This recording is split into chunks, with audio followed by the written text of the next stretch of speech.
Hola chicos, bienvenidos a mi canal. Hoy les encuentro para un nuevo video para aprender español. Suscríbete a mi canal para ver todos mis videos. Aujourd'hui, nous allons voir 15 faux amis de la langue espagnole. C'est parti. Un faux ami, c'est donc un mot en espagnol qui ressemble à un mot français mais qui n'a pas le même sens. À ton avis, que veut donc dire un gato en espagnol?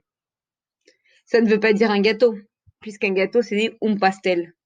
Un gâteau veut dire un chat. Fais bien attention lorsque tu parleras de ton anniversaire.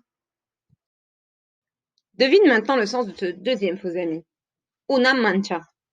Et non, ça ne veut pas dire une manche, comme une manche d'un vêtement, car cela se dit una manga. Una mancha veut bien dire une tache d'encre par exemple. C'est parti pour le troisième. Que veut dire una carta? Et non, una carta n'est pas une carte postale, puisqu'une carte postale se dit una postal. Una carta, c'est bel et bien une lettre que l'on écrit à quelqu'un. Le mot carta est également employé lorsqu'on parle des cartes à jouer. C'est parti pour le quatrième. Que veut dire el equipaje? Ce n'est pas l'équipage, tu l'auras compris, ni d'un navire ni d'un bateau, puisque ceci se dit la tripulación. El equipaje, ce mot qui est bien au singulier, veut dire les bagages. Le mot suivant est vraiment un piège. Un refrán. Bien évidemment, ce n'est pas le refrain d'une chanson. Le refrain d'une chanson se dit un estribillo. Un refrán, c'est un proverbe, comme le proverbe qui apparaît sous tes yeux. Ojos que no ven, corazón que no siente. Loin des yeux, loin du cœur. Le mot suivant va sans doute te faire sourire. Débile. Et non, débile ne veut pas dire quelqu'un de bête ou d'idiot, puisque cela se traduira par tonto en espagnol.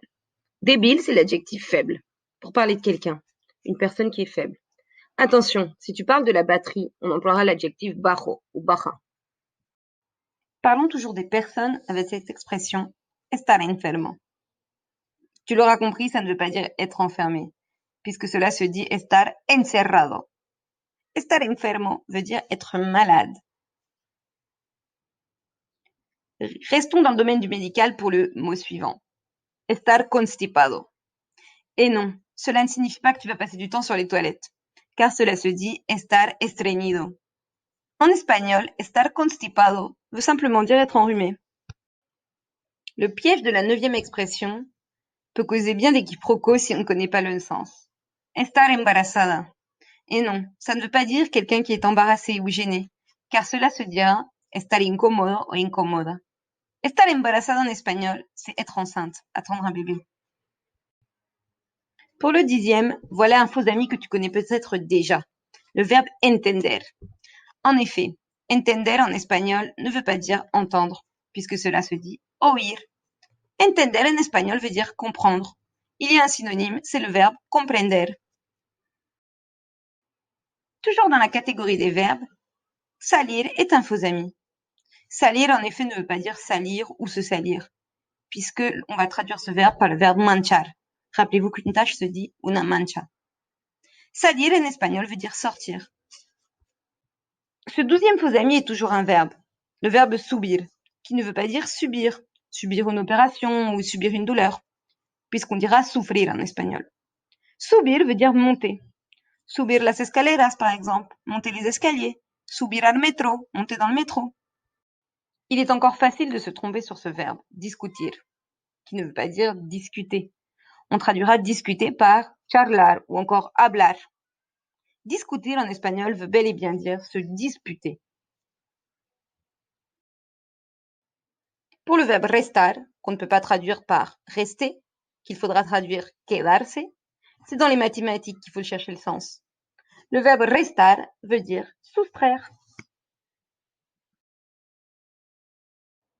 Pour le dernier de cette liste, c'est le verbe demandar.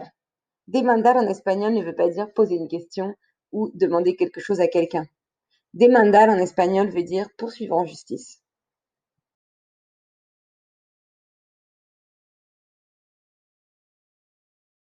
Merci d'avoir regardé cette vidéo. J'en sais maintenant un peu plus sur la langue espagnole. Suscríbete al canal para ver otros videos. Adiós.